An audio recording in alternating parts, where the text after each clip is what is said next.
Bharatiya Janata party ने पूरे प्रदेश में 1 करोड़ लगभग फार्म 7 बांटे हैं और लोगों के नाम काटने का प्रयास हो रहा है। तो आज आप लोगों ने पक्के सबूत दे दिए चुनाव आयोग को। 150 से अधिक पन्ने का सबूत देने का काम किया है। क्या लगता है आज जब आप लोगों ने सबूत चुनाव आयोग के सामने रखे हैं, इस पर विचार होगा कुछ? समाजवादी पार्टी निश्चित तौर से, क्योंकि संघर्ष की आदी रही है, नाम काटा जाएगा तो फिर बड़े पैमाने पर उत्तर प्रदेश में जन संघर्ष होगा। समाजवादी पार्टी लगातार ये कहती रही है कि एसआईआर के जरिए लोगों के नाम काटे जा रहे हैं। बताया जा रहा है कि आज इसके पक्के सबूत लेकर समाजवादी पार्टी के जो विधायक हैं चुनाव आयोग के पास पहुंचे हैं। तो आज आप लोगों ने पक्के सबूत दे दिए चुनाव आयोग को।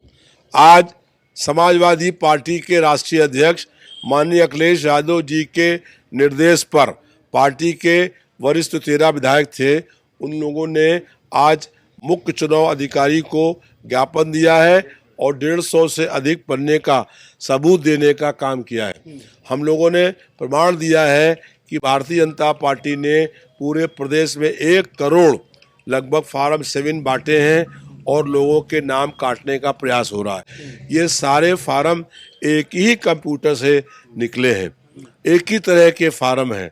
तो भारतीय जनता पार्टी जो पीड़ित समाज का वोटर है उसका नाम काटने का षड्यंत्र कर रही है। हम लोगों ने जो प्रूफ दिया है उससे मुख्य चुनाव अधिकारी संतुष्ट हो गए हैं और उन्होंने कहा है कि अब फार्म 7 जो है वो जमा नहीं होगा और फार्म 7 जो जमा हुए हैं उनकी पूरी जांच होगी। ऐसे किसी का नाम लिस्ट से नहीं कट पाएगा। अभी फार्म 7 केवल जमा हुए हैं, किसी का नाम लिस्ट से काटा नहीं गया है। तो हम लोगों को ये उम्मीद है कि अब किसी का नाम फार्म 7 के माध्यम से काटा नहीं जाएगा और अगर नाम काटा जाएगा तो फिर बड़े पैमाने पर उत्तर प्रदेश में जन संघर्ष होगा। क्या कुछ सबूत आप लोगों ने रखे हैं इलेक्शन कमीशन के सामने? हम लोग माननीय राष्ट्रीय अध्यक्ष अखिलेश यादव जी के निर्देश पर चुनाव आयोग में एक डेलीगेशन 9 विधायकों का मिलने आया था और उन्होंने सबूत सहित इस बात को रखा कि भारतीय जनता पार्टी के लोग फॉर्म गलत साइन से फॉर्म 7 भरकर वोट कटवाने का काम कर रहे हैं।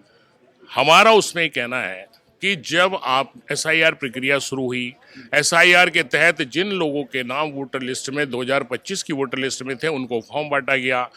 2003 से उनकी मैचिंग की गई। जब मैचिंग होने के बाद, मैपिंग होने के बाद आपने एक ड्राफ्ट लिस्ट दी। जब ड्राफ्ट लिस्ट में नाम आ गया तो फिर भारतीय जनता पार्टी के लोग गलत साइन से फॉर्म 7 भर के वोट कटवाने का काम क्यों कर रहे हैं और क्यों उनके वोट काटे जाएं? क्यों? क्योंकि इसका मतलब वो वोटर जिंदा है, वो वोटर वहीं रहता है जो उसने अपने निवास पे रहता है, उसी जगह का बासिंदा है, तो उसके वोट क्यों काटे जाएं? तो उन्होंने इस बात को माना कि कोई भी अप्लाई करता रहे, कोई भी सही वोट अगर होगा तो उसका वोट काटा नहीं जाए। लगातार आप लोगों ने सबूत भी दिए हैं, तमाम तरीके की बातचीत भी हुई है काफी देर तक। क्या लगता है कि जो गड़बड़ियां थी अभी तक आप लोगों के हिसाब से उनमें सुधार देखने को मिलेगा? देखिए, उम्मीद हम लोगों को है कि मुख्य चुनाव अधिकारी ने करीब 1.5 घंटा जिस तरीके से हम लोगों की बातें सुनी हैं उससे ये लगता है कि वो हम लोगों के प्रार्थना पत्र ज्ञापन पर कार्रवाई करेंगे और अब फार्म 7 जो भरने की प्रक्रिया बंद होगी, क्योंकि बीएलओ ने सारे फार्म बांटे और बांटने के बाद उस पर जांच करी, जांच करने के बाद फार्म अपलोड किए, तब ड्राफ्ट लिस्ट में नाम आया। जब ड्राफ्ट लिस्ट में नाम आ गया तो उसके बाद फार्म 7 भरने का कोई औचित्य नहीं है और अगर फार्म 7 भरे भी जाए तो कुछ संख्या में हो, लेकिन 1 करोड़ से अधिक फार्म जो है भर गए हैं। इससे स्पष्ट हो रहा है कि ये बहुत बड़ी साजिश है जो पीड़ित समाज का लोग है उनका वोट काटने की। क्या लगता है आज जब आप लोगों ने सबूत चुनाव आयोग के सामने रखे हैं, इस पर विचार होगा कुछ? नहीं, हमें पूरी उम्मीद है कि चुनाव आयोग निष्पक्षता से काम करेगा।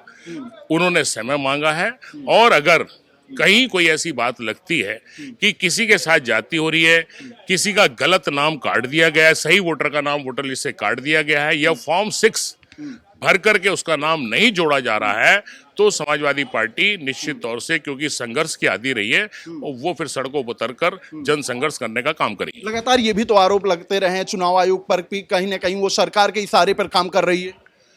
देखिए, ये बहुत सारी चीजें सिद्ध हुई हैं पहले, इसलिए आरोप लगते रहे। अब उस चुनाव आयोग की अपनी साख बचानी है तो निष्पक्षता से काम करें। लगता है करेगा।